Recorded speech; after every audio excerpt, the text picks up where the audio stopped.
I wonder, is there some truth in that analogy, especially in their mixture of like science and philosophy, and to just say it plainly, sort of recreation, and the finding the joy and the mystery in these different medicines, but still trying to contextualize them with some semblance of science. Yeah, because we're talking about someone who wore, so many hats and masks, often simultaneously. I mean, we can talk about a guy being at the same time, a freak, an exile, an outlaw, an anarchist, a heretic, a gnostic, a prophet, a bard, a surrealist, and we can go on. And there's all of these things all at once. And this is one of the reasons why it's been so challenging.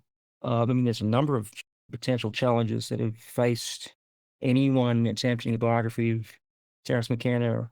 That multiplicity, heterogeneous persona, a guy who was wearing so many different personas and would wear them at various times. And this is one of the reasons why it's so fascinating is that from something from the mid 80s onwards, and also going back as far as actually as 1972, we have all these recordings of his voice. As a biographer, you can trace if you go into a sort of in-depth reading of his raps, which is over 500 hours of content, and I can't claim that I've heard every word of it, and I'm not sure that anyone can claim that.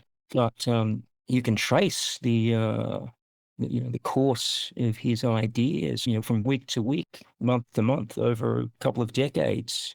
You can see that he is a guy who is just riding this intellectual roller coaster because every one of those raps is remarkably unique. I guess he prided himself on not repeating himself, and he also had no props or notes. He had this remarkable capacity, sort of polymathic capacity to retrieve and synthesize information in ways that is remarkable, also in the sense that he was hilarious. And so people would come away from those raps, as they still do today, listening to him and watching him on YouTube, with a sense of being entertained as well as being exposed to insight. So there's this sort of levity and gravity in a balance in his rap that's so unique.